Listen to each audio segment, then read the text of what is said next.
Miarahaba antsika rehetra, fanomboka zany tsika, miala tsiny amin'ilay fahatarana kely noho ny olana ara-teknika kely, fa dia mamery mpiara-bana antsika rehetra ary faly mandray antsika rehetra izahay ato amin'ny Transparency International Initiative Madagasikara amin'ity takalo-hevitra ity, izay natao ho fanamariana ny 12 andro iadina amin'ny herisetra amin'ny mahalasy vavy na ny 16 jours d'activisme pour lutter contre les violences basées sur le genre, ka iresahana manokana ny atao hoe kolikoly aranofo mialatsiny. Asiko présentation kely ngamba ny momba ny tenako izany no Ony Ratsifandriamanana, chargé de projet atao amin'ny Transparency International Initiative Madagascar, dia izaho no ho modératrice atsika ho amin'ity resaka kely ifanaovantsika amin'ny androany ity. Mba tsy ho ampahela be atsika dia ngambany tonga dia ho atombontsika amin'ny présentation tsirairay, izany hoe hanao tour de table kely tsika, ka mba ho angatahako zany voalohany i Monsieur Faly Ralaimanampsoa hanao présentation kely ahafahantsika mahafantatra hoe iza moa izy dia avaiza izy dia inona no antony ny anantsona azy androany.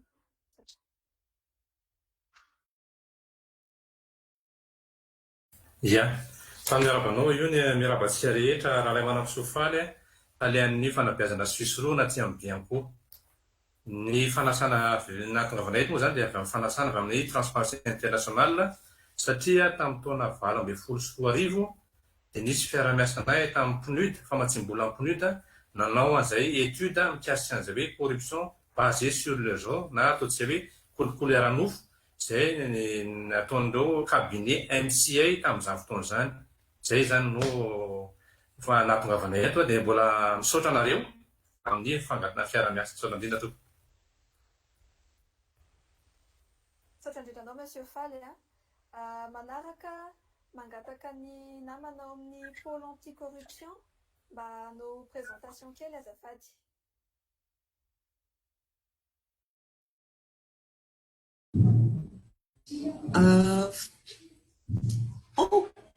Ia, dia faly miarahaba antsika rehetra mpandray anjara ato amin'ity takalo-hevitra ity moa zany na Rachel Stéphania, conseiller ato amin'ny pôle anti-corruption second degré zany dia faly ihany koa zany mba mandray anjara amin'izao takalo-hevitra izao. Misaotra betsaka ary faly mahafantatra ny Madame Stéphania. Manaraka mangataka ny Karen Ramanantoine zany mba handray fitenenana vetivety kely. Oui, miarabantsika rehetra maheno sarana azy. Ie, izaho moa zany Karen Ramanantoine, chargé de communication mpiandraikitra ny serasera sy ny artistika ao amin'ny ONG First, dia ONG ana tanora misehatra indrindra amin'ny ady amin'ny herisetra au niveau scolaire, en milieu scolaire. Dia ny antony mahatonga anay eto moa zany no izahay misehatra indrindra amin'ny tanora dia manao sensibilisation, manamafy traikefa sy fahaiza-manao an'ireo tanora mikasika fiadiana sy tokoa amin'ny herisetra. Dia misaotra betsaka ny transparency amin'ny fanafana. Misaotra betsaka ny Karen, misaotra betsaka ny ireo panelista atsika rehetra izay namaly ny fiantson'ny transparency anio. Misy ihany koa ireo namana izay mpiara-miasa ao amin'ny Transparency International ihany koa izay handray anjara amin'ny resaka anio. Atao voalohany amin'izany i Rakotoarively Antsoa mba hanao présentation kely. Misaotra betsaka Iony dia mamerina ny fiarabanantsika rehetra izay mandray anjara ny takalo-hevitra androany ity araky ny favoatany tao moa ilay an'ireo Rakotoarively no anarako tokony andraikitry ny avy amin'ity kolikoly aranofo ity atao amin'ny Transparency International. Misaotra ny Antsoa dia manaraka avy ato amin'ny Transparency ihany koa mangataka ny Mialsoa Andriamampianina hanao présentation kely farany.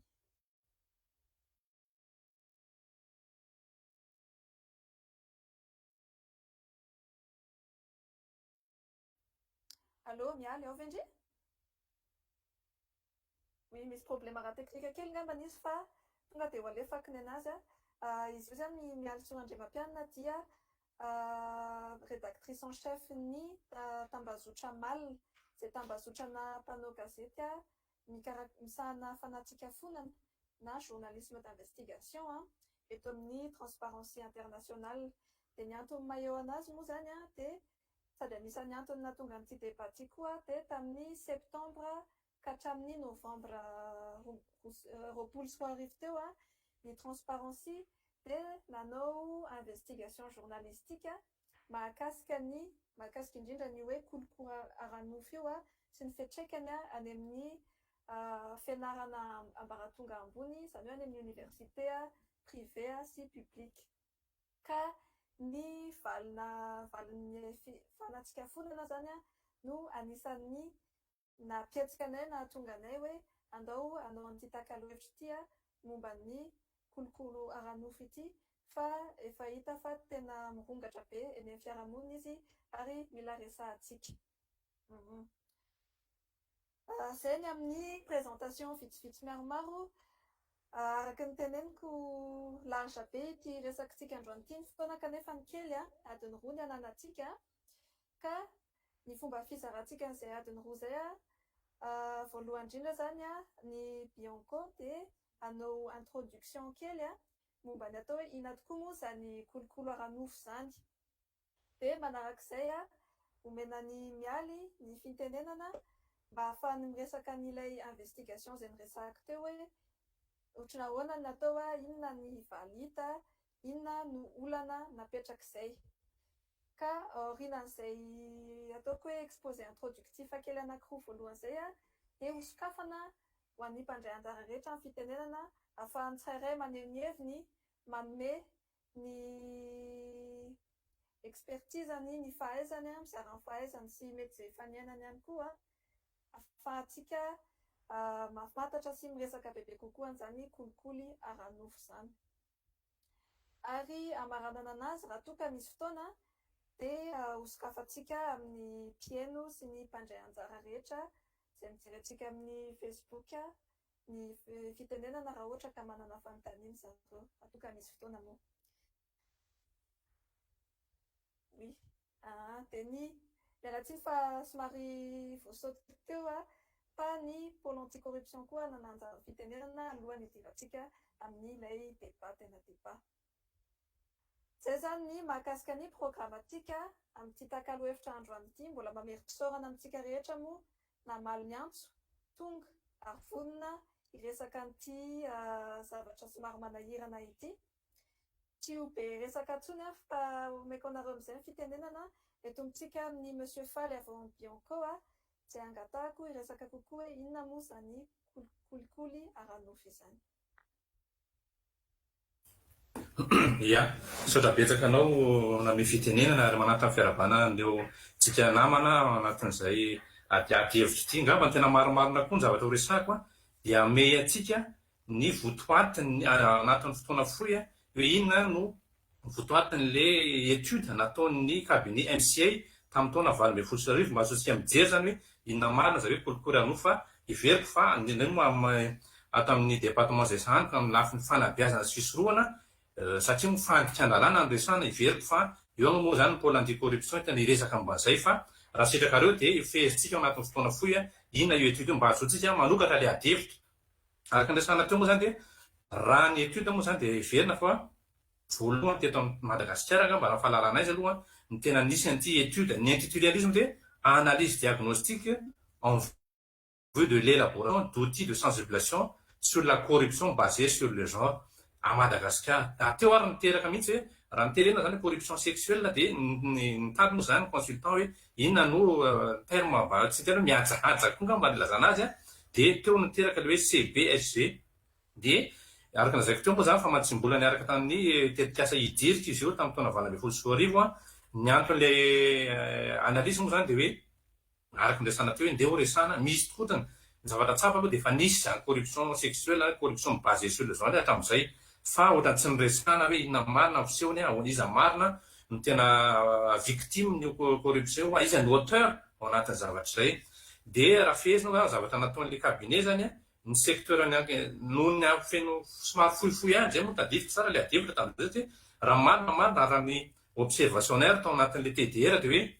tokony ho era Madagasikara no hanaovana le enquête nefa noho ny hafoezan'ny fotoana moa zany dia tsy maintsy mijery ihany hoe olona bazena teto Antananarivo le enquête kanefa kosa nisokatra ho an'ny olona rehetra era Madagasikara amin'ny ankapobeny. Dia ny secteur enquêtena dia tao justice, ny éducation, santé, finance et budget, sécurité publique, ny secteur privé amin'ny ankapobeny. Olona teo amin'ny 2,5 eo zany no nanaovana izay enquête zay amin'ny ankapobeny. Dia tao moa zany fomba ilazana azy hoe inona ny mety appellation zay acte zay amin'ny ankapobeny miary fomba fiteny mahazatra moa hoe promotion canapé, promotion slip, théorie de la jambe, l'entrejambe, ouvrir le dictionnaire, regarder le plafond dessous des tables, etc. Zay amin'ny ankapobeny mety ho fomba fiteny an'izay corruption sexuelle zay. Mazana zany fa dia raha ny étude natao ty cabinet ty zany dia hita fa tamin'ny tranche d'âge ny olona ny enquêtera dia misy latsaka ny 5 taona amin'ny ankapobeny zany hoe olona mpianatra amin'ny université ary misy koa ny olona eo am-perinasa zany manodididina ny 30 taona mahery eo zany hoe olona mpitadiavana asa sy te hanatsara ny atao hoe ny toera-piasiny asa moa zany amin'ny ankapobeny. Dia tsara marina koa satria tena anisan'ny zavatra nandanina fotoana tao anatin'le focus group dia tao amin'ny hoe institution éducative zany hoe tao amin'ivony na zany milieu scolaire taty amin'ny lycée sy ny karazany fa indrindrandrindra koa nampanana ny enquête moa zany teo anivon'ny milieu universitaire zay resahana fandraisana be teo zany ary anisan'ny zavatra mampalahelo moa zavatra toejavatra nisy amin'ny ankapobeny. Dia naizana zany fa dia nyresana koa zany teo amin'ny sehatra tsy miankina eny amin'ireny zone France ireny zay hitantsika fa nisy ihany koa zany raha ny étude natao amin'ity cabinet ty amin'ny ankapobeny ny corruption amin'ireny teo moa tena nivohitra le teny hoe promotion canapé ho an'ireo olona mieritreritra fa tia azo promotion dia niditra amin'izay atao hoe mauvaise pratique zay amin'ny ankapobeny. Dia amin'ny ankapobeny nefa rehefa nanontaniana koa ny olona ary manaprofo zay raha ny atao hoe doléance avy aty aminay dia tsapa fa vitsy ihany misy ny doléance voarainay tsy asian'izy ity fa vitsy satria eo le henatra le olona zany amin'ny ankapobeny ary eo koa ny fahatahoran'ny olona le reprise zay raha ny étude ary maro zay raha ny étude nataon'ity cabinet ty satria amin'ny ankapobeny raha ny olona nanketena zany dia niaran'izy victime izy fa tsa ny tena mitondra profo satria matahotra ny lehibeny satria amin'ny ankapobeny moa zany ny lehibeny na ny mpiara-miasa aminy no manao an'ireny corruption basée sur le genre reny. Dia zay no antony ary voaprofo zay raha nanontaniana ny équipe atao anivon'ny direction d'investigation fa hoe misy an'izay tsy fahafenoany ny atao hoe manque de preuve matérielle zay satria sarotra tokoa mitondra profo amin'itony zavatra tony amin'ny ankapobeny. Dia azo resahana koa hoe ny tena vahaolana moa zany natolotry ny cabinet teo dia hoe ao anatin'izay hoe sensibilisation de masse amin'ny ankapobeny. Zay raha teo moa zany anisan'ny TDR ao anatin'ny TDR hoe inona ny tokony zavatra ho atao mba ampihenana arak'izay azo atao ity kolikoleran'ofo ity dia mivoitra zay ao anatin'le hoe fanentanana atao sensibilisation de masse amin'ny ankapobeny. Ary zay no fiara-miasanay tamin'ny plus zany namokatra zahay niaraka tamin'ireo cabinet eo zany misy affiche misy dépliant zay no zarainay eraky Madagasikara ny tamin'ireo direction territoriale zany tamina événement maromaro misy mobilisation directe nataon'ireo mpiara-miasa ireo misy carnaval zay niarahana tany Toliara tany Antsirana tany Fianaratsoa, nisy exposition tany Antsirana sy tany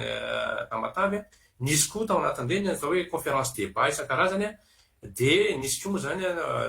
nataonay nandritra ny activité-nay an'ilay hoe journée ny réseau d'honnêteté et d'intégrité tamin'ny faritany enina amin'ny ankapobeny. Dia anisan'ny zay hoe ny zavatra mivoatra ny zavatra nataonay zany dia hoe nanaparitaka aloha hatreto zay sensibilisation satria resana moa zany amin'ny lafiny fanabeazana sy fisorohana satria ny zava-dehibe aminay dia ahoana ny sorohana mba tsy hatongavana amin'izany kolikoly anofo zany dia niverina fa nisy an'izay support zay nizaraina tamin'ny sara babe-bahoaka mihitsy fa tsy nijanona teto Antananarivo foana ary raha ny totalin'ny olona nizaranay an'ilay izy dia roa alina latsaka kely eo raha ny support rehefa ny zarainay tamina 54 localité na tamina chef lieu de province zany na tany amin'ny région na tany amin'ny commune ary nisy mpiara-miasa mihitsy nanentana momba zay kolikoly ranofo zay amin'ny ankapobeny. dia marina moa fa le projet araka zako hoe somary fohy dia fohy ny vola atao anatin'ilay izy koa tsy dia betsaka loatra ny vola tena ny injecté implude zany fa mbola nisy projet be da be araka zako hoe nisy spot radio nisy spot tv télé zay fanetanana ny olona am'izay mazava-doza ny kolikoleran'ny nofo zay fa noho ny antony maro samihafa moa dia vita le efa prête à diffuser le support fa mbola tsy nahafana tena hoe nanaparitaka na zany na zany fa any amin'ny youtube ny bianco za dia efa disponible any izy fa ny hoe nalefa satria tamin'ny voalohany eritretina izy hoe fa andeha amin'ny télé rehetra nefa hoe raha malala moa zany fa reny le kohana division rany tena lafo dia tsy nahafana nanao an'izay zay angamba amin'ny ankapobeny raha fihezina amin'ny tena fohy mba tsy valam-paratra satria ivelona fa ny adevitra ny tena tokony bananan'le amin'izay marina moa hoe takalo hevitra azy na tsaratsika ary indrindra indrindra moa zany amin'ny hoe ato amin'ny département zaniko hoe ahoana fomba hanetanana sy hisorohana bebe kokoa mba tsy hatongavana zany kolikoly ara-nofo zany zay angamba io ny raha fiheziko amin'ny fotoana fohy izay votoatiny ity étude zay nataony cabinet MCA ity. Ie, misaotra sy mankasitraka anao monsieur Faly amin'izay nanao exposé kely zay mahakasika ny étude amin'ny retin'ny Bianco niaraka tamin'ny cabinet MCI mahakasika ny kolikoly ara-nofy sy ny asa fisorohana koa izay saharan'ny Bianco indrindra. Idirantsika manaraka zany dia mba mangataka ny madame Stéphania vao mipaka mba hiresaka kely atsika hoe inona no lalàna mifehy indrindra nio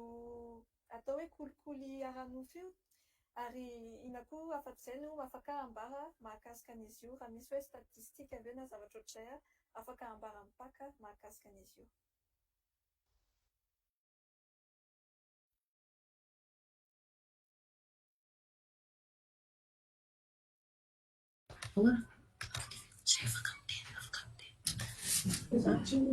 Misaotra betsaka namea fitenenana olana raha teknika kely dia namboarina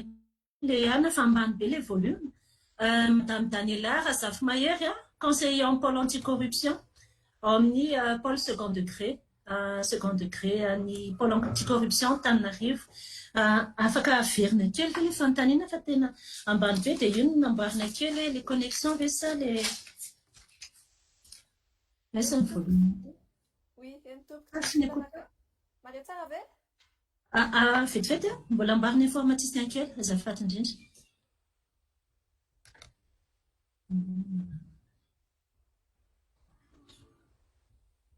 22 août 2016.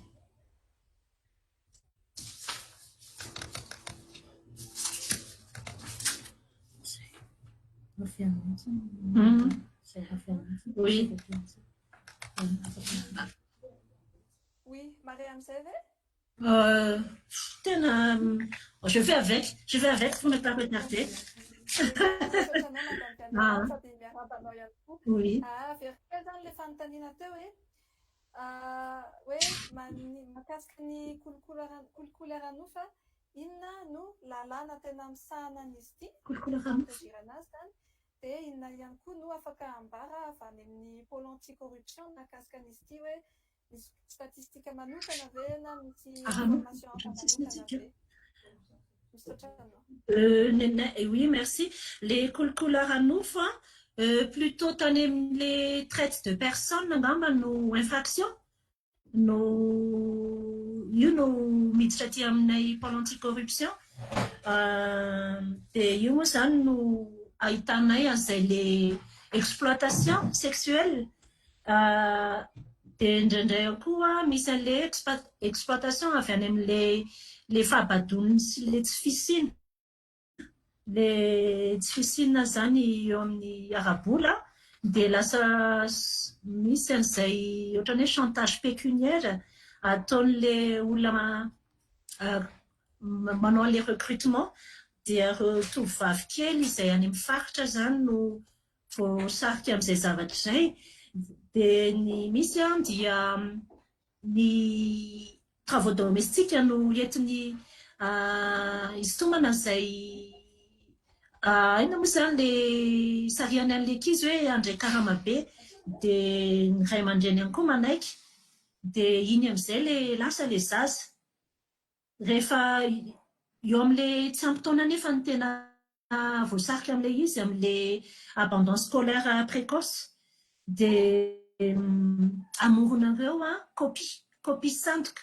dia voasarangitra amin'ilay izy ihany koa izany amin'ny complicité ny zareo amin'ny officier d'état civil any amin'ilay toerana ambanivohitra io. Vita ny copie sandoka dia voasarika ilay ankizy heverina fa hoe hanao asa domestika any ivelany dia rehefa tonga any na lasa le sinoa na le arabo nataony zareo vady an-trano dia le victime izany no mitantara ty aoriana hoe voaray tsara fa rehefa avy eo confisquer les passeports ampitahorina hoe raha vao mivoaka ianao dia migadra satria le visa-nao dia efa expiré efa ela. Dia tsika koa tsy manana an'ilay hoe massivo any amin'ilay toerana andefasana an'ilay izy na tsy fantatry ilay ankizy mihitsy. Iray aloha izany le problème na hoe le massivo tsy au courant hoe lasa an'ilay ankizy. Faharoa ilay zaza tsy dia comprendre loatra les langues dia fahatelo ilay ampitahorina higadra dia tsy tafaverina tamin'ny razana. Dia ny zavatra tantarain'ireo izany dia hoe le tonga any dia olona infirme, olona sénile sino ilay hoe tena ohatran'ny hoe efa tsy mahita vady ihany izany mitambatra amin'io ankizy io amina chambre iray. Fa les travaux domestique izany sarisaromana-tany fotsiny. Dia les bureaux de liaison le tsy fisiny izay koa entre antsika sy le toerana le ray aman-dreny tsy au courant niny. Tsy au courant mihitsy ilay ray aman-dreny izany fa dia hoe mety hoe manangona karama ilay zaza angamba vao handefa karama. Dia izay izany ilay hoe usage na fraude kely ataon'ilay olona ilazana hoe rehefa avy eo indray karama be dia ho alefa aty amiko izay vao alefa any aminareo. Dia ny lalàna moa izany dia le code pénal ihany ohatran'ny le escroquerie izany le fisolokiana. Dia ao ihany koa le abus de faiblesse de mineur amin'ny code pénal ihany koa.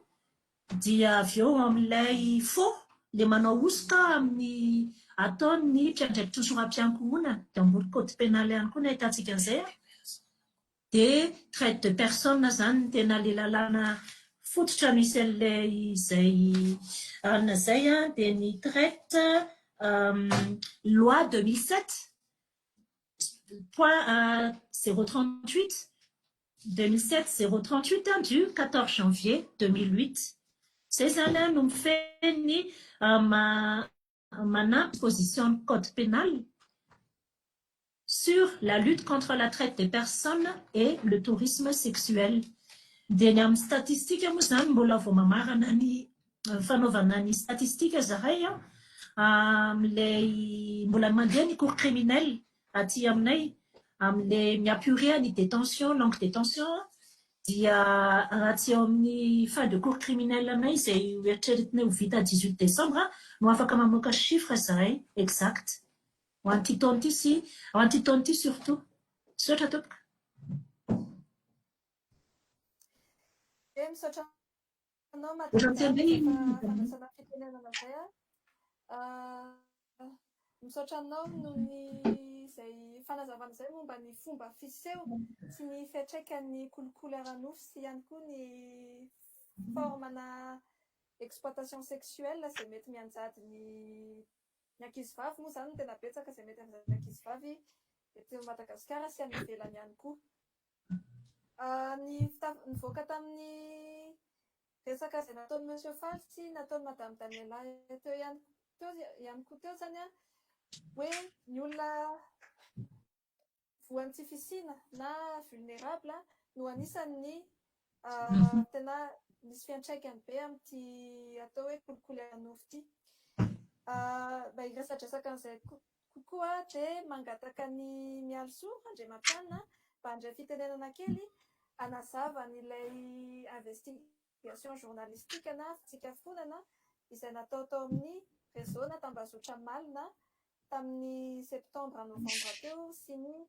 aliny sy ny olana sy ny zavatra rehetra nentiny tranga nandritra an'izay investigation izay.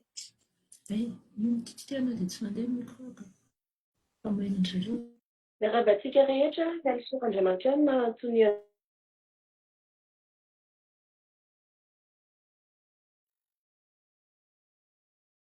manana spécialisation amin'ny fitrandrana lohahevitra momba ny kolikoly ary ao anatin'izany ny resaka kolikoly ara-nofo. Tao anatin'ny 2 volana mahelikely teo izahay no nanao fitrandrana ny mpanao gazety ao amin'ny Malina nahitana izay endrika kolikoly ara-nofo izay eo amin'ny sehatra anankiroa dia ny sehatra fampianarana amin'ny université ary eo amin'ny sehatry ny asa. Investigation aloha dia nisy mpianatra anankiroa izany no nanantona anay rehefa niresaka tamina fikambanana miady miaro ny zon'olombelona izy dia nahita hoe afaka iresahana amin'ny réseau Malina ny endrika kolikoly ara-nofo izay ian'izy io mampianatra azy ao anatin'ny tontolon'ny fiofanana ambaratonga ambony. Ireo dia betsaka no iaran'izay kolikoly ara-nofo izay hoe mpampianatra manery ny zadavavy hanana firaisana ara-nofo na hanao acte sexuel anankiray mba ahafahana atakalona naoty, atakalona fisondrotana amin'ny concours sy ny toe-javatra marobe toy izany. Ary rehefa niresaka tamin'ireo mpianatra ireo izahay dia zavatra roa no hita ary manamarina an'ilay fanadihadiana efa nataon'ny Bianco aloha dia hoe matahotra ny mpianatra ilaza ny zava-misy. Tena misy ilay zavatra iainany satria izy fa matahotra izy nohon'ilay à peu près izay ny avalifaty izay mety azo anazy. Eto an-dany koa miankina be amin'ny fivoaran'ny fianarana ilay zavatra mitranga. Raha ny teny izy izany hoe iaran'izao ako dia matahotra izy sao dia tsy ho afaka fanadinana. Eto an-dany koa matahotra sao dia ilay carrière manontolo any aoriana no voasimban'ireo olona ireo satria ny olona izay voatonony ary nanonona anarana olona ireo jorovavolombelona ireo izay ataontsika hoe tompona andraikitra lehibe ihany amin'ny tany sy ny fanjakana sy indrindra amin'ny sefanana izay misy azy dia mitahotra izany dia hoe inona no ataon'ireo olona voalaza raha jorovavolombelona ireo miaraka. Dia manamarina n'ilay resaka nataontsika tamin'ny izy hoe sarotra be sarotra ho an'ilay olona niarany ny jorovavolombelona na mametraka fitoriana akory ary nohon'ilay tahotra. Eto an-dany koa ny fiderin'ny fiarahamonina izay mazana ohatra ny hoe ny olona niarany indray no omentsika tsiny anefa izy no victime amin'ilay zavatra mitranga. Dia mpianatra maromaro izany no niresahanay nahitana ireo témoignage ary izy ireo noho izay tahotra izay dia nangataka izy hatramin'ny farany ho anonyme izany ilay témoignage. Izahay nefany amin'ny mpiara-miasa ao anatin'ny ady amin'ny kolikoly dia efa nametraka signalement eny anivon'ny Bianco momba ny izay valiny fitrandrana sy fijoroana vavolombelona izay nataony mpianatra izay. Izay raha tsorona fohifohy ny zavatra nitranga ao anatin'ny site-ny web ny Malina ny andininy momba ny lahatsoratra dia efa nivoaka ihany koa anatin'ny gazety Midi Madagasikara.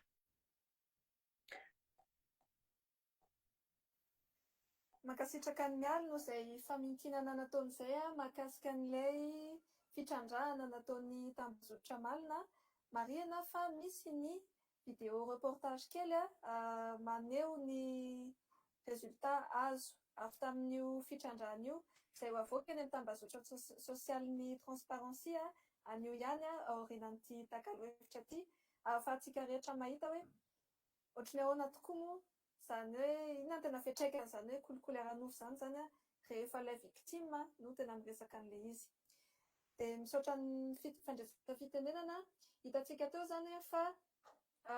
ny tanora, ny olona sahirana, ny olona mety ataontsika hoe vulnérable ny tena mahazo mafy indrindra ny atao hoe kolikoly ara-nofo ity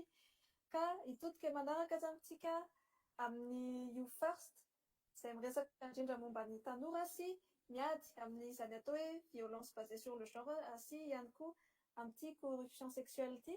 ka mangataka ny Karen Ramanantoine mba handray fitenenana kely aneo antsika hoe inona ny antony iadivany amin'izany dia inona ny ataoko hoe anjaran'ny tanora amin'izany. Misaotra. Ie, saotra betsaka na amin'ny fitenenana hoy dia izay moa zany araka ny efa nolazaina teo hoe ONG You First izany hoe organisation ana tanora misehatra mba hampivoatra ny tanora eto Madagasikara. Dia inona moa mahatonga anay misehatra amin'ny ady amin'ny herisety eto amintsika? Ny antony dia tsotra satria izahay dia mino fa mba hisian'izay développement potentiel amin'ny tanora izay dia mila izany hoe mila tontolo ahafahany mivoatra ny tanora, tontolo lavitra ny herisetra, tontolo lavitra ny ireo olana rehetrarehetra dia anisan'izany indrindra ny herisetra miompana amin'ny malàna, mavavy, izany hoe ny violence basée sur le genre. Dia ny intervention anay moa zany en milieu scolaire, izany hoe misy établissement scolaire anankiraika ambin'ny folo miara-miasa aminay dia à travers ny club matsangy izahay nametraka an'ireny structurena club matsangy au niveau an'ny lycée nahafahana manamafy ny fahaiza-manao amin'ny tanora sy ary indrindra misensibiliser an'zareo sy manao izay andraisan'zareo andraikitra manoloana an'ilay izy. Dia mikasika an'izay herisetra miofana amin'ny malàna amin'ny mavavy izay moa zany raha ny karazana resaka jinijinika nataonay teny anivon'ny lycée, ny recherche anay mantsy mikasika an'ilay izy mbola en cours zao fa disponible d'ici fin décembre mikasika ny violence basée sur le genre eny anivon'ny lycée. Dia mazàna tsy voaresaka tokoa ny resaka kolokolo ara-nofo rehefa miresaka violence basée sur le genre tahaka ny mbola tsy dia mahazatra antsika loatra miresaka an'izay nefa le loha hevitry ny herisetra amin'ny malàna mavavy efa manomboka hitantsika eny amin'ny fiarahamonina ny firesahana amin'izay fa le kolokolo ara-nofo mihitsy mbola tsy dia tena hoe resahantsika be. Dia raha ho ampifandraisina amin'ny inona mahatonga ny satria izay moa zany misehatra amin'ilay hoe miezaka mampafantatra ny tanora hoe misy ny sampany, misy ny service famille des jeunes izay ahafahan'zareo mitodika raha sendra hiarana herisetra na mahita trangana herisetra. Dia tao anatin'izay moa zany izay miezaka ny identifier hoe inona ireo olana mahatonga ny tanora sy mitoroka ireo violence basée sur le genre izay. Dia ny résultat ny enquête sy recherche anay moa zany disponible amin'ny décembre fa efa nisy résultat préliminaire azonay hoe mitovy amin'ny zavatra ny fampiresantsika teo ihany hoe ao ny manquana confiance anatin'le système judiciaire dia ao koa ny pression sociale izany hoe ny enamaso izany hoe lasa toy ny victime indray no menatra eto amintsika. Dia eo ihany koa ny tsy fahaizana tsy fahalalana indrindra ireo méthode na signalement hoe tokony maka izy raha hitoroka izy ny tokony atony. Dia eo indrindra le peur ana représailles izany hoe tena hitovizany amin'ny corruption azo raha izay no jerena tena mitovy tanteraka amin'ny violence ny barrière miempêcher ny olona hisignaler violence basée sur le genre ny mahatonga ny olona tsy mitoroka ny corruption sexuelle ihany koa. Dia manoloana an'izay moa zany ny intervention anay araka lazaiko teo tena midiny amin'ny lycée izahay dia miezaka ny mampianatra an'ireo tanora hoe inona indrindra ny andraikitry zareo mikasika an'ilay izy, izany hoe mampianatra ny lalàna sy hoe adidiny zareo amin'ny maha olom-pirenena zareo no mitoroka raha misy raha mahatsikaritra olona hiaran'izay herisetra izay. Dia angamba ny débat ho alefantsika manaraka mety ho any averiko any amin'ny fitenenana. Merci. Ie, misaotra betsaka Karen nandray fitenenana ny exposé atsika momba ny asa izay ataon'ny You First mahakasika ny ady amin'ny herisetra sy ny violence basée sur le genre. Sy ihany koa na ny exposé bebe kokoa mahakasika ny barrière izay mahatonga indrindra ny tanora hiarany zany violence zany na hiarany corruption sexuelle ihany koa tsy mitoroka any amin'ny manoloana ny fitsarana ny zavatra mahazo anazy. Raha fitinana zany ny resantsika rehetra teo, fitinana vetivety kely fotsiny dia hitantsika fa efa betsaka ny asa vita amin'ny ady amin'izany kolokolo ara-nofo zany. Ao ny asa izay ataon'ny ONG sy ny association tahaka ny You First miaraka amin'ny tanora any am-pianarana, ao ihany koa miasa fisorohana lehibe izay ataon'ny institution tahaka ny Bianco sy ny PAC sy ny etude rehetra mahakasika an'izany kolikoly ara-nosy izany. Kanefa dia mbola hitantsika hoe mbola tsy ampy ny firesahana an'izany kolikoly ara-nosy izany, mbola tsy samy toroka ny olona izay anjadian'ny kolikoly ara-nosy, mbola misy ny tahotra ny manque de confiance amin'ny système araka ny tenenin'ny Karen teo sy ny hena-maso eo amin'ny fiarahamonina. Ka izay ny antony resakintsika androany, ahitantsika hoe ahoana no tena ahafahantsika miady amin'izany kolikoly ara-nosy izany, ahoana ny ahafahantsika misoroka, ahoana ny ahafahantsika mety hoe manatsara ny firesahana ny izy, mibriser an'ilay tabou mba ho sahy victime hiteny hitoroka sy tena hoe hidenoncer ireo mpanao an'izany corruption sexuelle zany. Tsy ho lava resaka koa kanefa fa ngambany dia tonga dia ho sokafantsika ny resaka, ho sokafantsika ny débat dia so ihany moa zany fa efa misy ny fanontaniana avy any amin'ny fijery-antsika ao amin'ny Facebook ka omeko ny liantsoa vetivety ny fitenenana ahafahany mitatitra izany fanontaniana izany amintsika. Saotra betsaka io ny fanontaniana voalohany amin'ny ho an'ny Madame Daniela ny pôle anti-corruption hoe tsy efa trafic d'être humain ve izany hoe tsy fantatry ny ambasady izany ilay olona lasa tany. Dia fanontaniana faharoa ho an'ny Monsieur Faly avy ao amin'ny Bianco, inona kay no fanavahana ny harcèlement sexuel sy ny corruption sexuelle. Saotra betsaka tompoko. Saotra betsaka ny liantsoa nitatitra an'izay fanontaniana izay omeko Madame Daniela zany ny fitenenana ahafahany mamaly an'ilay fanontaniana voaloha. Io zany dia amarezo azy dia indraindray inscrit le olona fa rehefa avy eo le tongany no tsy déclaré na mety hoe tsy fantatro izay fomba ataon'le olona mpandray ihany, fa dia en tout cas aloha izany ny inconnu any amin'ilay toerana le ankizy io raha tsy efa izy tafatsoaka ka mangataka fiarovana manokana vao fantatra hoe kanisy gafy sy tonga taty dia eo daholo fa vao recoupé hoe aiza tamin'ny daty oviana tamin'ny volina inona no nandehanan'ity ankizy ity, dia izy daholo no tanatin'io circuit io nanamora an'ilay fivoahany. Zava-misy koa mantsy dia indraindray le passeport mihitsy izany angamba no mety hoe misy zavatra tokony amboarina kely hoe aza hoe tokony accompagner an'ilay tena parent ve zany le zaza manao taratasy fa tsy asiantsika le hoe olona mpaneraty no mikarakara, satria tsy fantatritsika amin'izay hoe an-tsitrapo ve le zaza, dia indraindray afa atao ankety io zaza io dia milaza hoe tsy nalaina sary fa vetivety dia tsy nampidirina birao fa telefona no fampiantsoana hoe amy amin'izay ilay taratasy dia atolotra dia izay le valopy dia tsy fantatra mihitsy izany na hatramin'ny certificat médical raha indraindray dia mivoaka fotsiny sans consultation. Izany hoe c'est tout un réseau qu'il faudrait hoe asiana supervigilance kita hoe misy mode d'opération atao mihitsiny ahafantarina hoe raha vao tsy ity porte ity tsy mivoaka io, raha vao tsy mandalo ity la présence ny telle personne vao mivoaka ity zavatra ity. Izay zany angamba no mety hoe fanatsarana kely sy le hoe dia eo koa le amin'le hoe fanaovana an'ilay faux acte de naissance koa, iny koa no manamora be an'ilay fivoahan'ilay zaza amin'ilay toerana. Izany hoe mety hoe misy tokony fanabeazana an'ilay olona any amin'ny commune manao an'ireny déclaration ireny le faux jugement supplétif aty, na le hoe vericopie dia vetivety eo dia lasa déclarena fotsiny hoe izao nitaona an'io zaza eo. Le izy koa indraindray tena mahavita manao mihitsy le olona efa le hoe faux intellectuel, izany hoe mahavita miscanne le même modèle mihitsy izy, dia iny no ahafahan'ilay olona manao taratasy aty amin'ny centrale. Izay tompoko.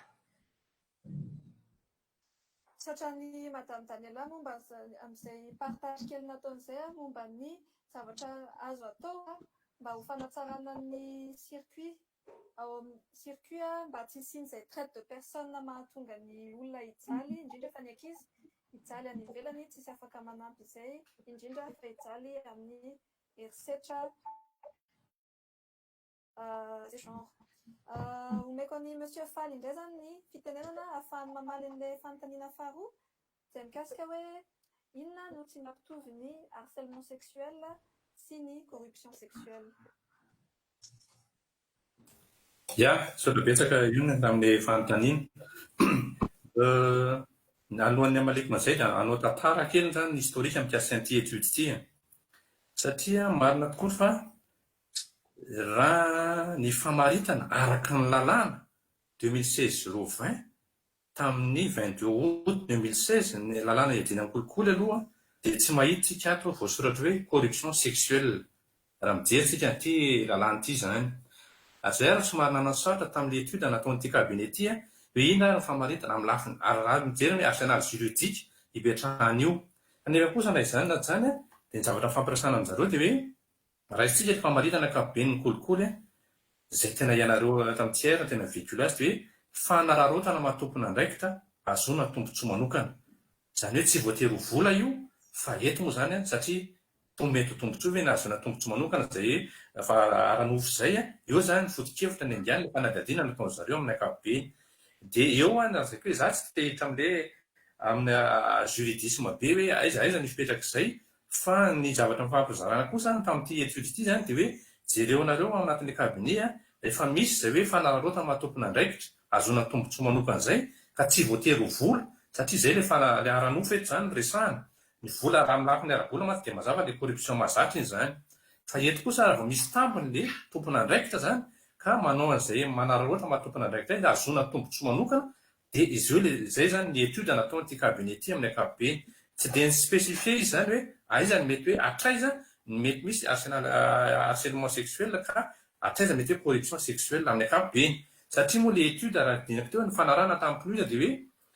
ahoana satria izay raha teo nidirako moa zany ato amin'ny département d'éducation communication prévention hoe inona ny zavatra tokony atao mba hisorohana any zavatra izay. Ny fampiarana lalàna anjara mipahy lalàna zany mampiatra hoe raha misy fanotian-dalàna zareo zany no mijery ny pitsopitsony rehetrarehetra hoe feno sy ampy ve ilay infraction ka andikana azy fa tena mety ho qualification na corruption, mety ho abus de fonction ve io, mety favoritisme ve io, mety corruption active na passive. Inga mahavelako ho an'ny lafiny teknika satria izay moa nizaran'ny investigateur mitady sy mitondra izay prove izay. Fa ny adefitra tao anatin'ilay étude dia hoe ny rahantsika malala fa misy io ary efa nisy io hatramin'izay fa tsy nilazaina izay aloha izay marina. Fa eto zany tonga ilay étude dia hoe andeha ary manga dia formaliser ary teo ny voany hoe corruption basée sur le genre inona no tokony atao mba tsy ilazana mivantana hoe corruption sexuelle satria na itsika malagasy ary vao miteny an'izany dia ohatra mbola tsy ekensaina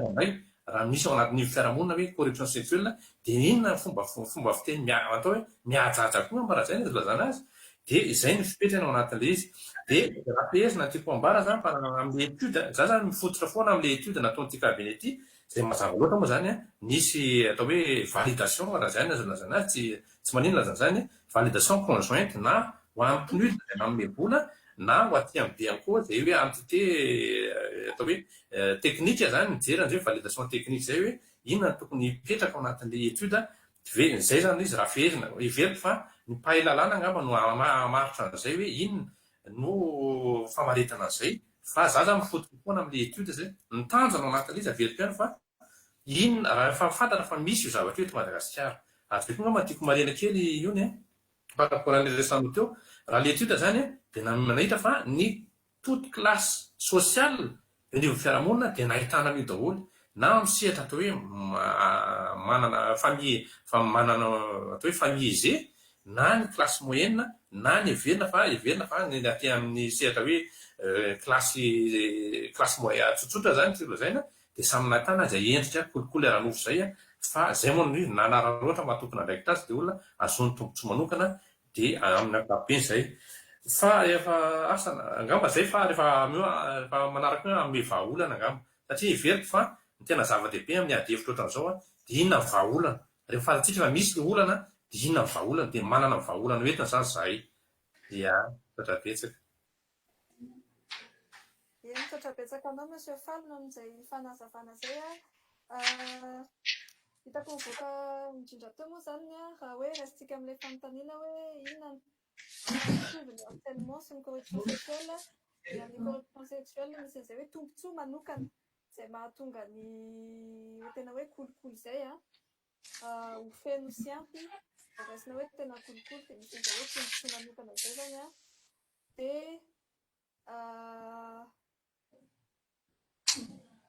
oui voateny tao anatin'ny intervention anao teo koa Monsieur Fall hoe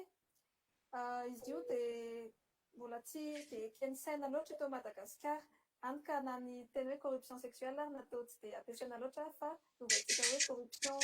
basée sur le genre tokoa. Damba nitodika kely any amin'ny Karen fanontaniana kely hoe manahoana izay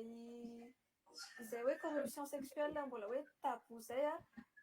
par rapport amin'ny sensibilisation sy ny fanabeazana ny tanora ve misy asa azo atao mba ialana amin'izay tabou izay ahafahana miresaka kokoa an'io problema io dia mikasika ny classe sociale rehetra ozy Monsieur Fall. Misaotra betsaka olona ny fanomezana fitenena raha mikasika ny hoe mbola misy moa zany fanginana mbola misy ny tabou an'ilay resaka corruption sexuelle eny anivon'ny société rehetra eto amintsika moa zany classe rehetra ny voafana dia hoe inona ny mety ho vahaolana inona ny mety sisitana solution ahafahantsika libéré an'izay raha izay moa zany eo amin'ny maha hoe misehatra eo amin'ny tanora amin'ny maha hoe misehatra eo amin'ny tanora izay dia anisan'ny zavatra voizina foana ny libération na parole izany hoe tena miezaka mitondra discussion eny anivon'ny lycée izahay mitondra discussion eny anivon'ny lycée mihitsy manazava ny zareo hoe inona dia ny fanomboana zany inona zany atao hoe genre inona natao hoe violence basée sur le genre ary inona fiantraikan'izay eo amin'ny fiainana andavanandro amin'ny fianarana amin'ny asa izay aloha zany tena anisan'ny zavatra ataonay dia mety hoe pistana réflexion proposenay justement par rapport amin'ilay barrière efa nenao tary amin'ny voalohany tary eo zany hoe tena mitarika échange et briser an'ilay silence féministe tena anivon'ny lycée mitarika resaka tena anivon'ny tanora dia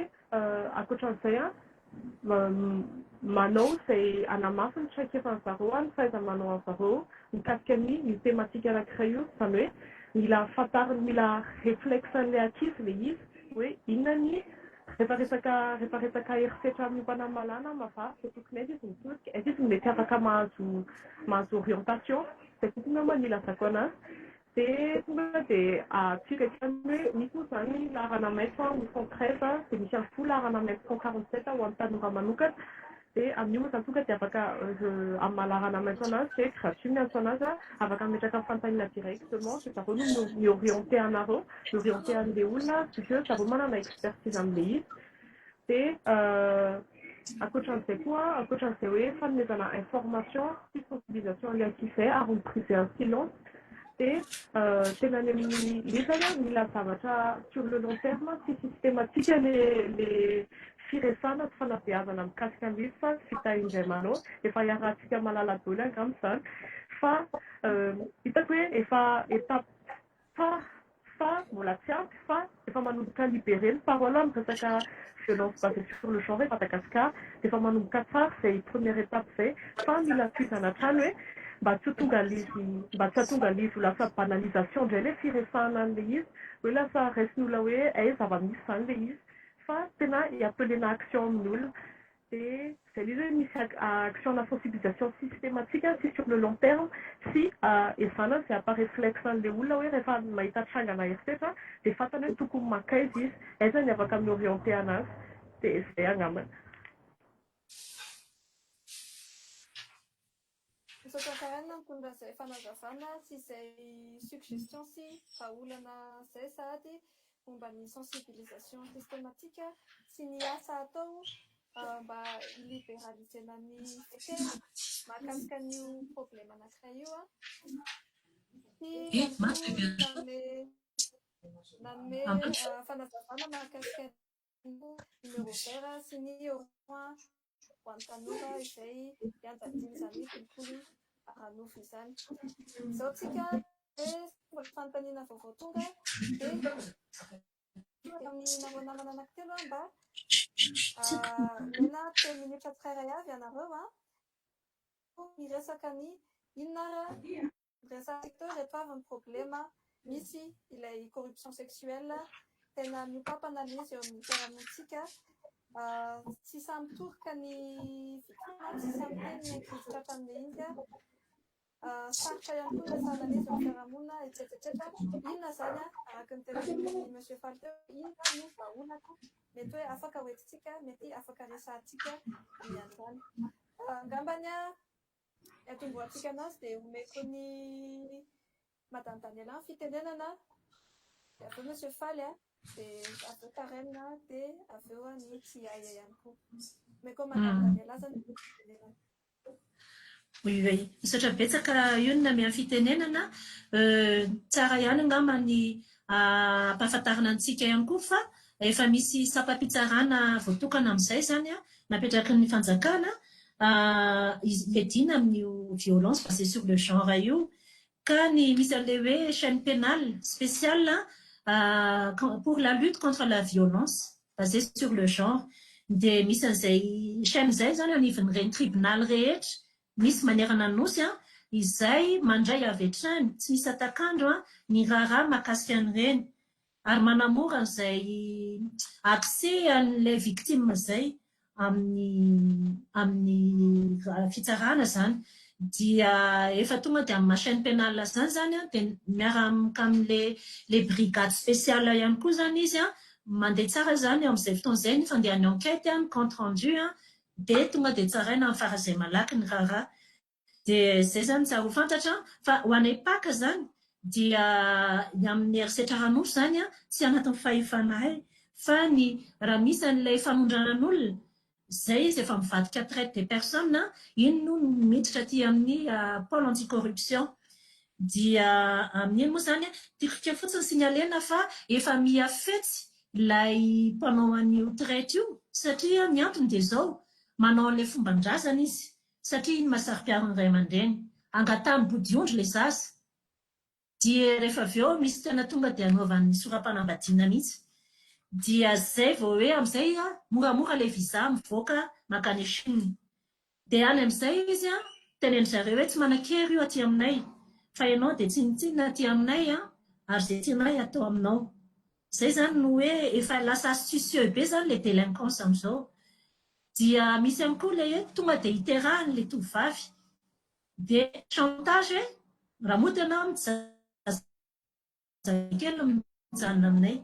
Efa na chantage tena extrême ataon'ilay olona mba hampalefitra mba hampasomi an'ilay victime hatramin'ny farany. Ankoatran'ilay fampitahoana hoe visanao io expiré mivoaka eo ianao aty aminay mamay be ny lalàna tonga dia ary amin'ny fonjy ianao tapitra hatreo ilay eritreritra ody an-tanindrazana. Dia ny vahaolana hoy ianao dia izay hoe hitako hoe tsara mihitsy ilay hoe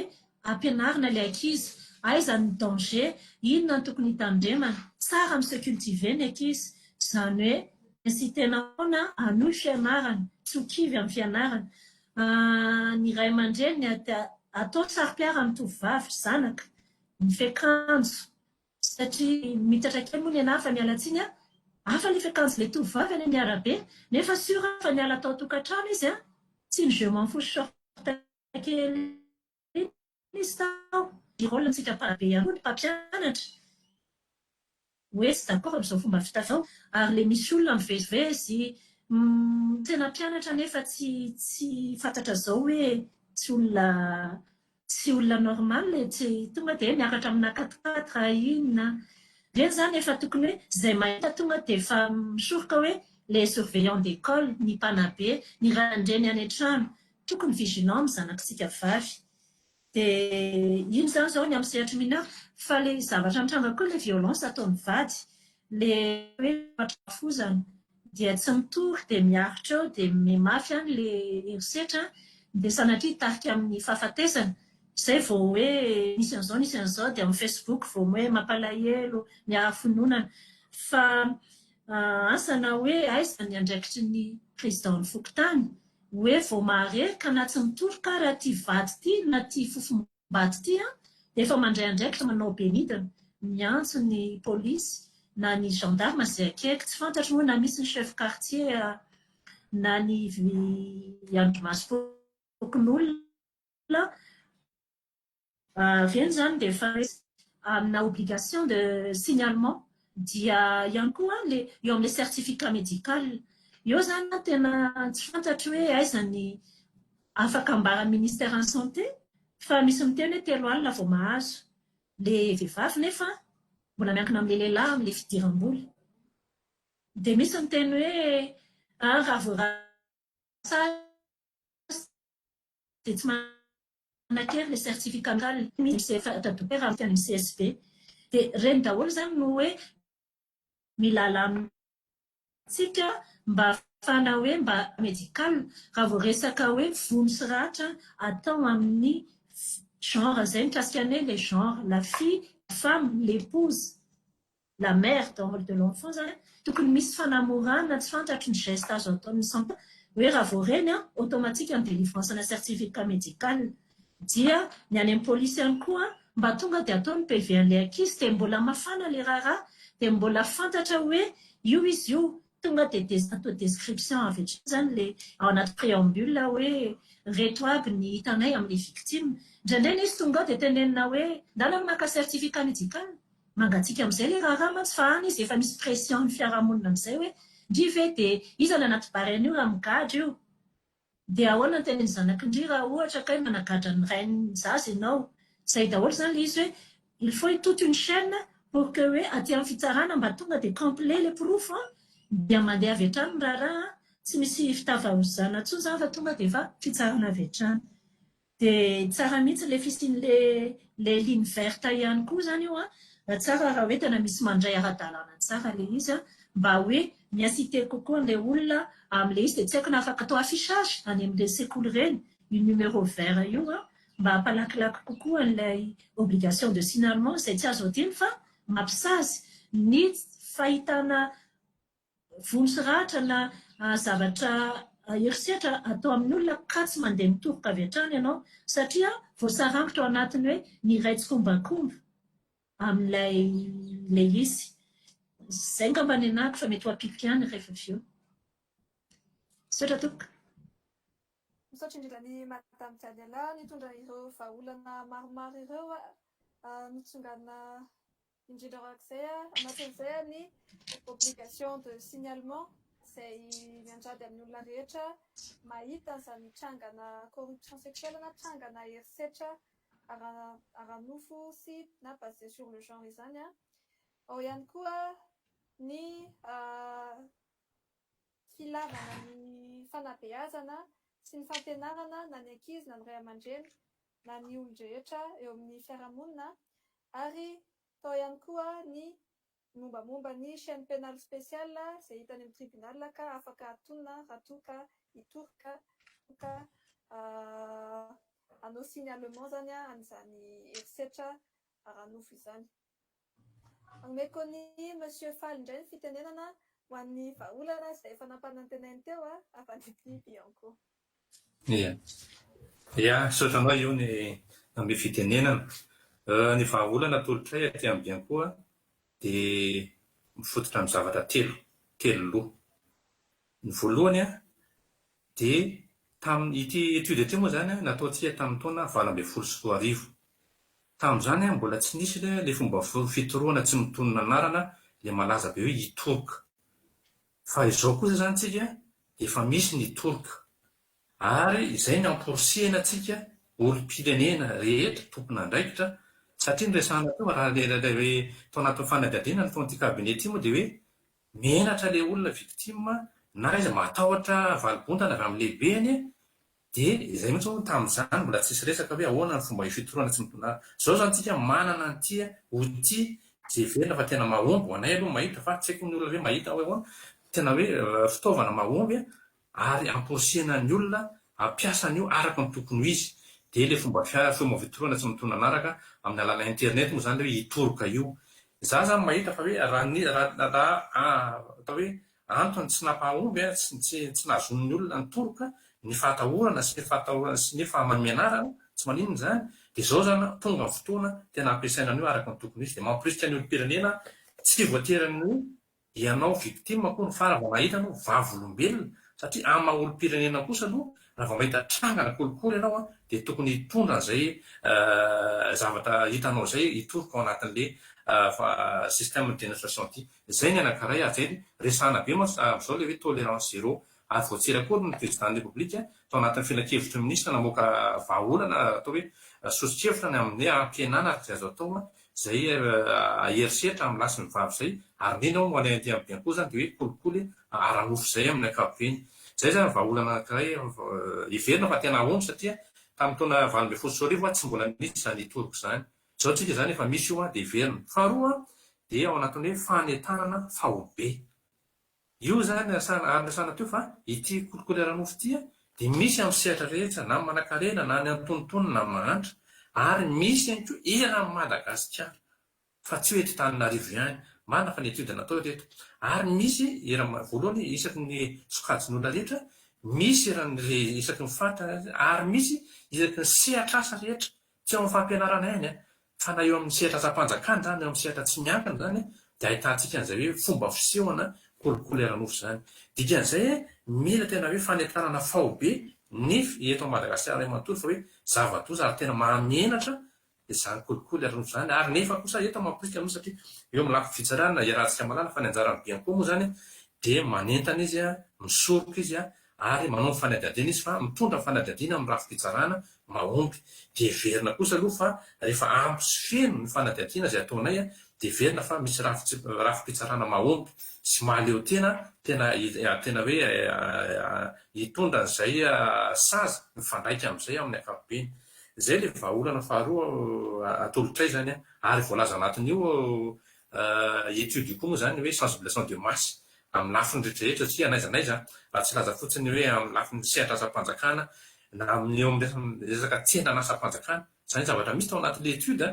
dia misy olona tsy maintsy maraha-tia azo marché dia tsy maintsy miditra amin'izany zavatra zany zavatra mampalahelo zany avy eo ny kalitao an'le asa satria nisy tambon'le izy dia hitantsika zavatra misy amin'le tsanana asa-panjakana eny tsy mifanaraka amin'ny tokony izy. Zay zany teboka faharoa. Teboka faharero dia mitodika amintsika fiarahamonim-pirenena ary anatin'le hoe fomba fiasanay nanomboka ny nahatongavany tale jeneraly vaovao io dia fomba fiasa mampanao. Eto zany dia mangataka fiara-miasa amintsika teto na eo amin'ny sehatry ny ray hainao manjery zany satria araka resana teo misy spot radio télé izay efa vonona izay tokony ampiasaina araka ny tokony ho izy. Dia eto zany miangavy antsika hainao manjery hoe reny satria izay no asan'ny hainao manjery amin'ny ady kolikoly manentana tsy miresaka fialamboly ihany fa io koa le asa hoe raha tena hoe mission sacré amin'ny radio sy ny télé dia izay fanabeazana ny olom-pirenena amin'izay. Ary reto zany dia biany koa efa vonona manome reto le vokatra anjara-tia zany no hoe mampiasa araka ny tokony izy. Izay ao anatin'le fomba fiasa mampanao mba ny rehetra dia mandray anjara amin'ny ady kolikoly. Ny anjarany biany koa dia mitarika ihany fa fombaazany ady kolikoly dia misy ny fitompona ny ady kolikoly misy ny fandraisana anjara ny rehetrarehetra amin'ny ady kolikoly arak'izay tandrify azy amin'ny ankapobeny. Dia izay nisy tomboko satsika le teboka fahatelo teo hoe fiara-miasa amintsika fiarahamonim-pirenena ary isorana manokana moa izany nareo amin'ny transparency internationale izay efa nitondra ny anjara bekinareo ary maty ianareo fa izay le fiara-miasantsika anatin'ny fomba mamatianina rehefa mifampatokotsika fa matianina ny biankoa hitondra fanadihadiana dia izay le fampatokisana ary izay ny zavatra tena mampitaina amin'ny rehetrarehetra hoe meo anay izay angom-baovao rehetrarehetra fa anjaranay mitrandraka amin'ireny amin'ny fomba matianina dia ho hitantsika moa ny vokatr'ilay izy amin'ny ankapobeny. Fa ireo teboka telo loha zany tena tiako sitomana antsika mba ampihenana arak'izay azo atao ity kolikoly aranofo fa ny lazaina dia hoe misy io ary tsy voazao ihany hatramin'ny fotoana raha tsy laza fotsiny tena amin'ny université tena nandalo tamin'izany tamin'ny fotoanandro iaravalala fa misy zany fa mbola hoe nafimpenina lesa tsy nilazaina lesy fa fotoana anaiky daholo ny olona. Iverina kosa nefa izao fa ampy izay ny kolikoly fotoana zao hijoroana hoe tsy tokony hiditra amin'izay intsony tsika mpianatra mitodika amintsika mpianatra satria andasana hoe raha marina hoe eto moa le étude avy izy hoe avaiza le initiative avy any amin'ny mpampianatra ve sa avy any amin'ny mpianatra dia misy daholo io fa anjaranao zay le hoe aoka izay ny kolikoly avy aminao, aoka tsy avy aminao ny an'ny indiany le initiative fa tokony mandray andraikitra anao zany hoe rehefa misy an'izay mety offre zay dia andahy ianao satria zay le hoe finiavana andahy kolikoly ary mitondra ny angom-baovao rehetrarehetra aty aminay amin'ny alalan'io. Marina andresana teo zany averiko ihany koa ny fampiasana ny itoroky ity satria io zany tena manampy be antsika io amin'ny fomba fitoroana tsy mitonona anarana nefa ao anatin'ny fahombiazana satria trandrahanay amin'ny fomba matianina. Dia izay nisy tomako antsika le vahaolana telo teo dia mbola mampirisika antsika andray andraikitra amin'ny ady ny kolikoly satria io moa tonga mitetsika hiary miaraka tsy asy transparency hoe isika miaraka mandresy ny kolikoly indrindra indrindra moa zany ity kolikoly ara-nofo ity. Misaotra betsaka antsika rehetra. Mankasitraka indrindra Monsieur Faly amin'izay vahaolana telo nomenao izay izay mikasika indrindra ny itoroka izay efa option omeny Bianco ny fanentanana ny daholobe amin'ny fanentanana faobe amin'ny sensibilisation amin'ny corruption sexuelle ary indrindra ny fampirisihana ny rehetra hiaraka ifandray tanana andray anjara andraindraikitra amin'izany ady amin'ny kolikoly indrindra ny kolikoly ara-nofo izany. Izao zany dia hitodika amin'ny karaina indray efa nisy ihany aloha efa nisy ny vahaolana izay efa nentin'ny You First teo anatin'izany ny numéro vert ny sensibilisation libération de la parole fa sao dia mbola misy vahaolana hafa izay afaka hoentinareo na sao dia misy réaction amin'ny zavatra rehetra voateny nandritra ny debaty. Misaotra betsaka hoy toko iverenana kely fotsiny mikasika an'ilay hoe libérer la parole teo hoe anisan'ny isaoranay be indrindra koa moa izany vao mitransparency amin'ny initiative anareo indrindra ny diffusé an'ireny vidéo anonyme mikasika ny cas-na corruption sexuelle reny. Izany hoe na anonyme anazy raha tena mi-attirer ny attention ny olona ilay izy sy mampahafantatra ny olona ny existe ilay zavatra dia mba tsy hahatonga an'ilay izy kosa nefa ho banaliser le tsy tenena hoe le sujet araka nefa resako teo dia tsara hoe rehefa misy cas rehefa misy rahana affaire ana corruption sexuelle na affaire ana violence basée sur le genre ny aboutir dia rey koa tsara omena visibilité ampahafantarana amin'ny daholo be hoe tena miatra tokoa ny lalàna misy raisina an-tanana tokoa ny raharaha dia manaraka an'izay verina ihany koa amin'ny resaka teo hoe tsara afficher eny anivon'ny lycée le laharana mainty positif dia tonga dia ampazako anareo hoe izay ihany koa dia efa mizara outil zany hoe misy tolokitana izay tolokita tanoasaina anaran'izy nozaraina teny anivon'ny lycée dia disponible eny amin'ny lycée raika ambin'ny folo eto Antananarivo sy any eto Masina ilay izy ny tolokita izany tena misy ny etapa rehetrarehetra sy ny information rehetrarehetra mikasika ny aiza ny tokony hitoroka raha sendrana herisetra dia izay mikasika an'iny hoe dia ankoatran'izay koa mampanao izahay dia manana tetikasa ny anome formation an'ireo corps administratif eny anivon'ny lycée mikasika ny izay ady asetra miatramin'ny malaky ny mavavy zay dia ankoatran'izay ihany koa totokevitra tianay arosy mety hoe izany hoe mety teo niveau anay ny fanaovana an'izy fa iarahantsika fiarahamonim-pirenena hoe manamboatra karazana groupe de soutien groupe solitaire ahafahan'ireo victime sy na survivante mifampiresaka sy justement hijerevana hoe mety misy possibilité ana ahafahana miacité an'zareo hitoroka hatrany dia farany mitodika indrindra amintsika tanoha hoe tena misy tokoa misampana ahafahantsika misampana manampy atsika amin'ny raha sendrana herisetra ary tena adiditsika amin'ny maha-olo-pirenenantsika ny mitoroka raha mahita herisetra izay indrindra ny amin'ilay lalàna 2019-0008 afarany lanina farany teo amin'ny andin'ny fahadimy ambin'ny folo hoe adiditsika ny mitoroka raha mahita herisetra izany hoe araka ny efa nilazana teo obligation de signalement dia aza misalasala mihitsy fa tsy irery anareo la loi est de notre côté dia izay angambany amaranako anazy. Misaotra betsaka ny Karen no izay sosikevitra maromaro sy vahaolana maromaro nomeny izay mahakasika indrindra ny ilavana ny hanomezana visibilité ny affaire mahakasika corruption sexuelle na kolikoly ara-nofo izany sy ny ilavana ny fanamboarana groupe de soutien ahafahan'ireo victime mahatsapa tokoa fa tsy irery izy fa misy ny olona, misy ny institution, misy ny organisation vonona hanampy anazy. Alohan'ny hamaranantsika n'ity resaka ity dia misy fanontaniana kely izay tsapaky nandritra ny resaka teo zany a, nandritra ny resaka dia hita fa very nimbetsaka ny sujet ny resaka hoe ilaina ny fisorohana, ilaina ny éducation, ny fanabeazana, ilaina ny sensibilisation ny olona rehetra, ny daholobe, ny classe sociale rehetra amin'izany ady amin'ny kolikoly sy ady amin'ny kolikoly ara-nofo izany. Fa manahoana kosa mahakasika ny ohatran'ny cas-ny ankizy izay niresaka nandritra n'ilay investigation noresahan'ny mialo teo ohatra, izay ny anazy efa nitranga ilay zavatra, efa nitranga ilay kolikoly ara-nofo fa tsy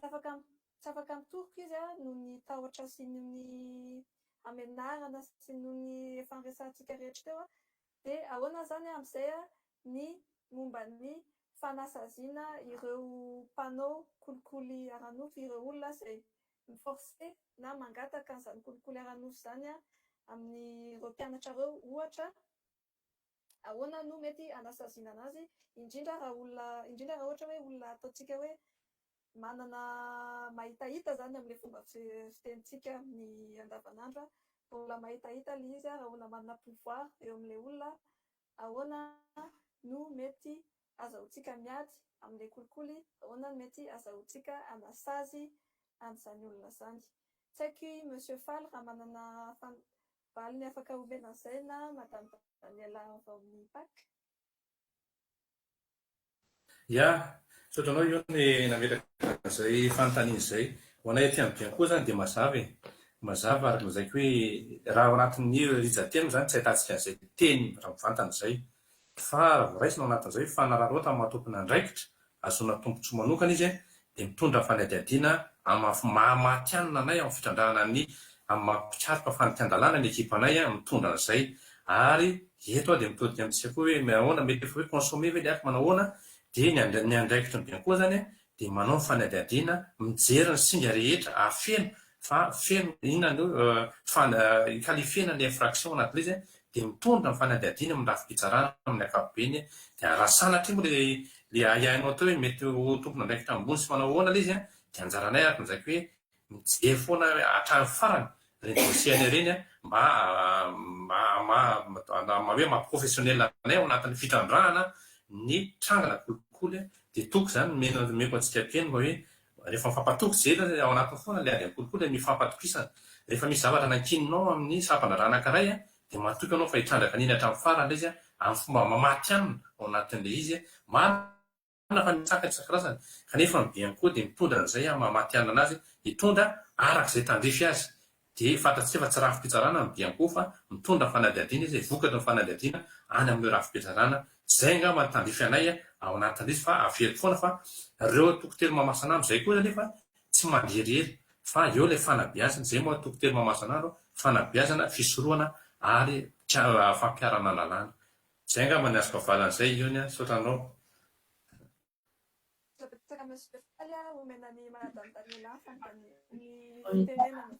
Oui, sotrana amin'ny fitenenana. Ny anay moa zany amin'ilay eritreritra ara-nofo sy ny anona io moa zany le efa nolazaiko hoe raha le izy hoe eritreritra sy ny anina any amin'ny juridiction spéciale io, le tribunaly tsotra zany. Fa le aty aminay moa zany amin'ilay hoe raha vao misy endrika kolikoly dia efa zay foana ny politika hitondranay ny raha rehetra eto anivon'ny pôle anticorruption fa peine ferme et sévère.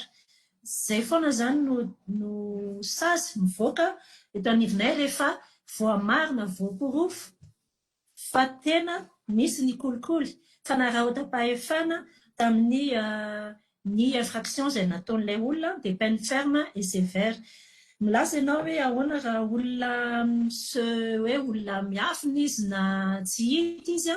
dia ny anay rehefa azo tanteraka ny identité an'ilay olona dia na tsy miatrika fitsarana ary izy dia misy ny mandat d'arrêt na hoe didy fampisamborana ka amin'iny izy zany no voasambotra amin'ny fotoana lavalava mihitsy ny durée de validité ny didy fampisamborana iny dia tsy maintsy miaritra aminazy foana ny lalàna zany na hiafina ohatrany ahoana izy na hialokaloka ambadikin'izy izy dia na hoela na hoaingana tsy maintsy hita satria ny mandat d'arrêt raha teo dia miatra sur tout le territoire national. Donc indray zany fiara-mientana amin'ny ny zareo amin'ny fandriampahalemana no manaparitaka anazy pour diffusion large zany mba ho ampiatra an'izay. Dia mamerina fisaorana ihany koa amina transparency fa mahafinaritra be ilay initiative dia mirary fahombiazana feno amin'ilay hetsika izay tsara tokoa no ilitena amin'izay satria tena mirongatra tokoa ilay izy ary tena mampalahelo satria tena ilay taranaka malagasy mihitsy no viraviraina sy tena hoe ambanina ny mahizy azy dia makahiry anareo fa tolona iraisantsika izy io. Misaotra tompoko. Misaotra Madame Daniela, misaotra Monsieur Fall no izay fandraisam-pitenenana izay misaotra koa no fankahirezana izay nomena hanohizantsika anazy dia hosokafantsika amin'ny namana hafa izay eto koa ny fitenenana atsoko manokany Madame Mina Rakotoandrandrasata izay mianantsika eto koa raha mba afaka mandray fitenenana manome ny avis ny opinion mahakasika ny resaka rehetra izay nataontsika teto.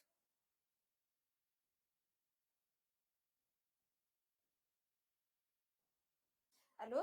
Ave Madame Mina? Oui, mety tsy marenga mba na mety misy problème technique tsy manino zany fa tohizantsika ihany i Karen na i Mialy sao dia misy fitenenana sao dia misy zavatra mbola hanampiana ny resaka rehetra teo?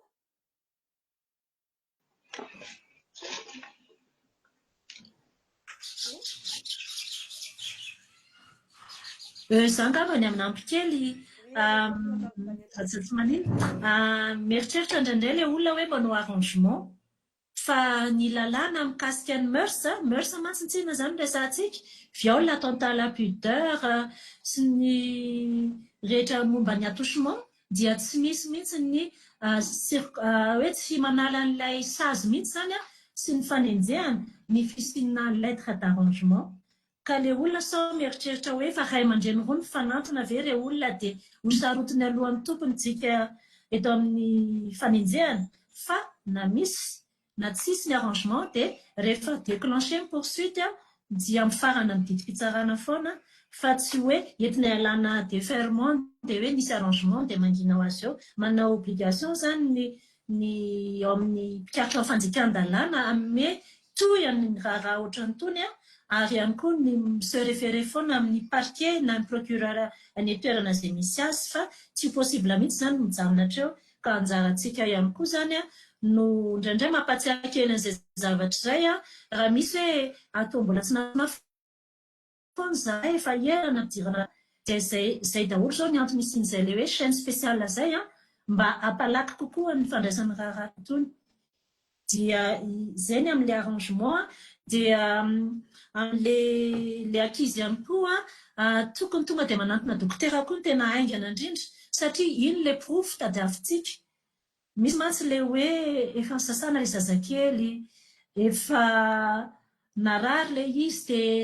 naentina tany amin'ny mpanohitra fa ohatrany vizambizana tao amin'ny valahy misaotra izany. Ireny zany tokony hoe tsy kitikitiana fa aloha tonga dia dokotera avy hatrany no mikonstate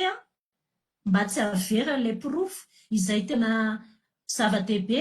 satria ny manasazy ilaitsika fa ny tena manasazy miaraka amin'ny proof no tena tsara indrindra. Misaotra tompoko. Misaotra indrindra Madame Daniela momba izay fanamariana momba ny lettre d'arrangement sy ny proof médical izay. Izao dia amin'ny fitenenana any Madame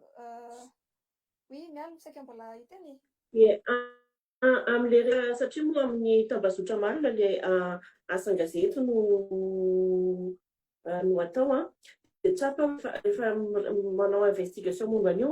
dia matetika ilay olona manodidina n'ilay miarambola ohatrany hoe mibanalize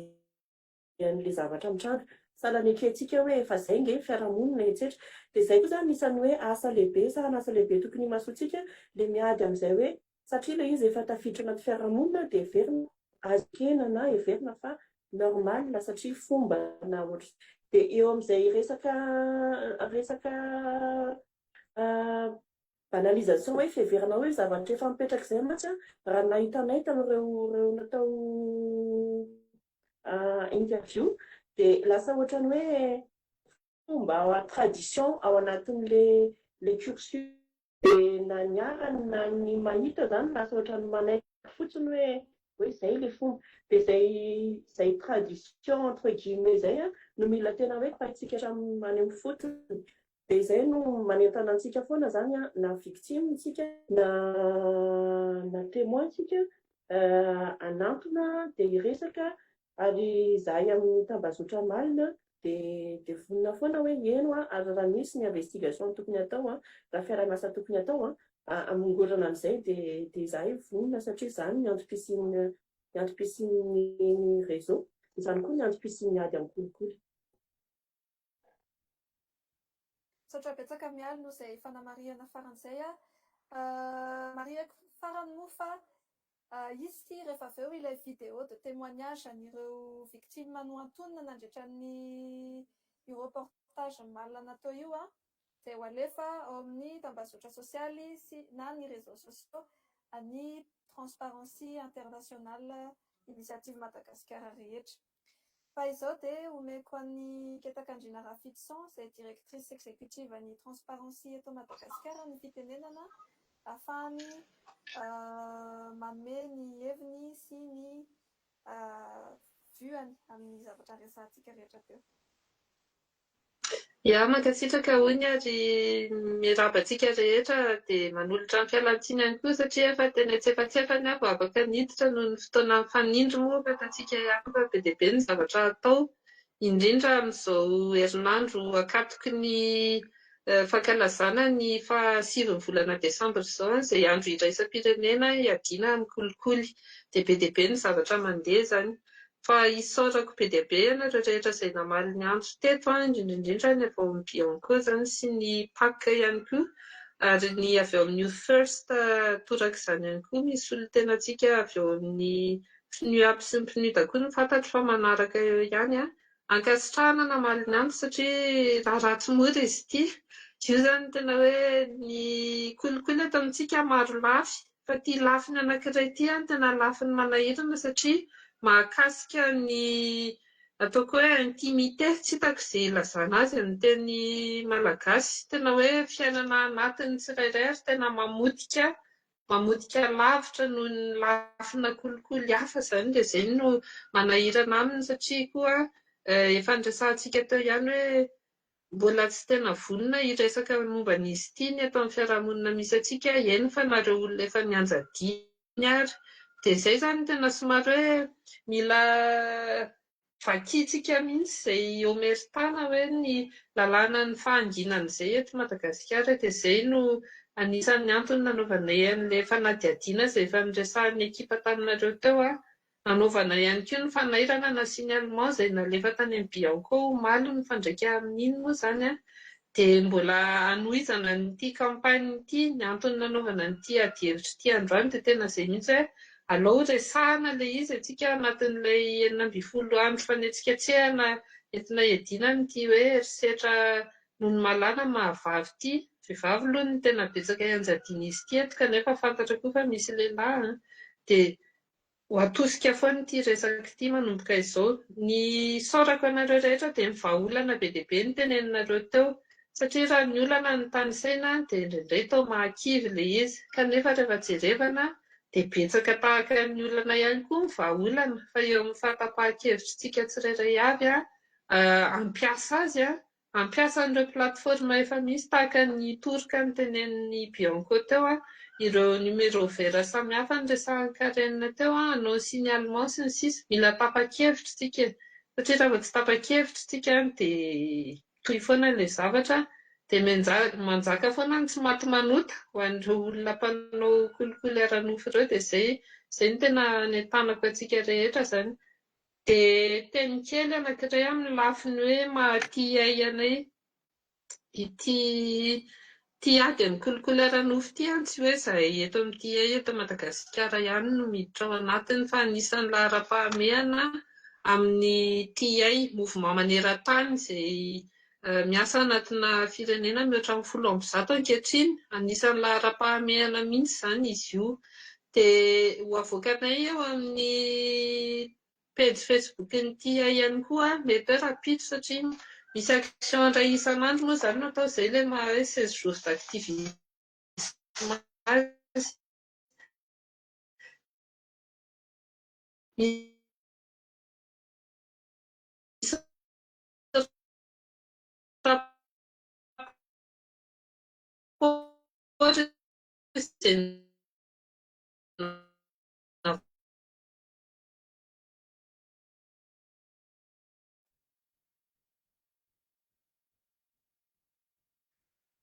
Azafady kely somary tapatapaka ilay connexion an,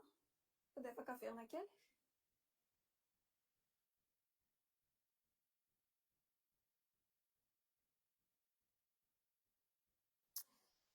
Oui, miala tsiny fa tapaka mihitsy angambany izy teo an, fa izay zany Nandray oui, izay efa tafaverina. Allô?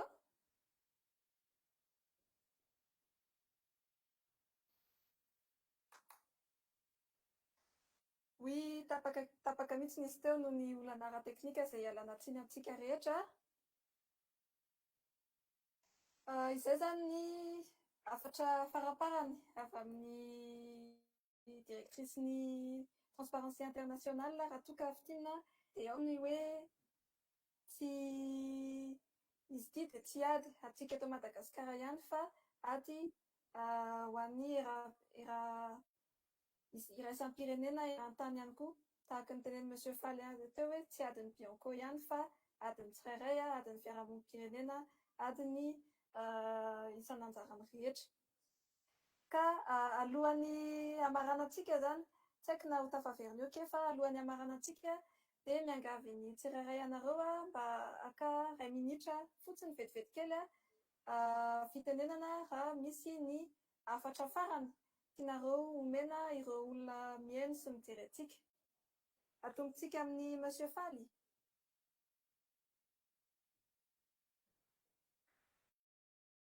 Ia, saotra betsaka io ny amin'ny fanomezana lalàna iteny. Ny azy zany dia todika manokana amintsika mpanao gazety sy tompona orinasa ny haino aman-jery aho. Ary voalaza anatin'ny 7 amin'ny lalàna 9/24/2020 momba ny andiam kolikoly fa manana didy lehibe itsika tompona orinasa amin'ny haino aman-jery tony zany amin'ny fanabeazana ny olona amin'ny andiam kolikoly. Ary niresahana telo hoe fanentanana fahobe dia mangataka fiara-miasa amintsika zany mba tena hanentana ny vahoaka rehetrarehetra amin'izay tontolony ady amin'ny kolikoly ara-nofo izay. Fa io raha tsy resahana araka ny tenenin'ny Ketakandrina Rafintsoana teo tsy maintsy resantsika ary ny vahaolana indrindra dia maheno ny rehetrarehetra ary hanentana ny mpiara-monina fa zava-doza ankoatran'ny vola sy ny karaza fa tia resaka hoe kolikoly ara-nofo ity zany zava-doza ihany koa satria misy an'izay intimité izay. Dia izay ny todiako manokana amintsika mpanao gazety sy tsika mpitantana orinasa momba ny fanaovana haino aman-jery mba hitondra ny anjara birikintsika amin'izay ady amin'ny kolikoly izay voalaza ny lalàna koa io amin'ny 7 fa manana andraikitra tsika amin'ny fanentanana ny olona amin'ny ady amin'ny kolikoly. Izay nga amin'ny averiko avy aty amiko dia mankasitraka indrindra nareo Transparency International misaotra tsika namana izay niara-ny ady hevitra momba izay kolikoly ara-nofo izay. Mankasitraka indrindra tompoko. Mankasitraka indrindra Monsieur Faly, Madame Daniela, Madame Daniela. ianao amin'ny hafatra farany. Ia, saotra tompoko. Mety hoe ny tiako hanampiana angambany dia arak'izay voalaza ihany koa hoe mifanentanana antsika rehetra, misokatra foana ny varavaran'ny fitsarana. Ary malalaka misokatra ary ahafahana mitoroka milaza ny zavatra trangany amin'ny fiarahamonina. Dia ny tiako hanampiana hoe ihany koa hoe misy ilay hoe secret de l'identifiant araka n'ilay voalazan'ny Bianco moa ilay hoe afaka mitoroka tsy ny tonona anarana dia voahaja ihany koa io aty amin'ny sampam-pitsarana. Izany hoe tsy fantatra mihitsy ianao izay mitoroka io na ty anivonay satria procédure spéciale anaovana tsy amin'ny andro io ianao enoana ohatra tsy amin'ny andro anaovana déferment fa andro hafa misy paikady kely atao voalazan'ny fehezan-dalàna paikady heloka moa izay zavatra hoe garder l'anonymat du dénonciateur ohatran'izay ihany koa moa na miady amin'ny kolokolo sy ny heloka rehetra izay mandeha tsy am-paka raha ohatra ka te hitoroka dia voahaja izay tsy ambaratelo izay moa ty anivon'ny fitsarana mba tsy atahoranao na iemoranao andeha hitoroka tsy infraction iray izay mitranga any amin'ny fiarahamonina dia zay zany no anapiako an'ilay izy ary mamerina fisaorana ihany koa tsika rehetra izay nandray anjara sy ny mpampiatrana ny transparency internationale misaotra tompoko. Misaotra Madame Daniela. Farany fahatsikely indrindra kanefany dia omenan'ny Karen ny fitenenana.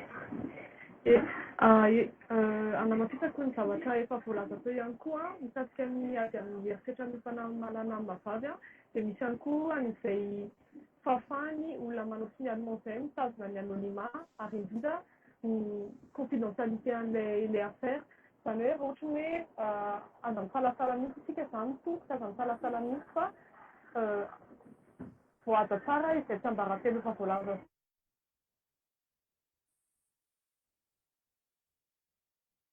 Sitra tokoa ve za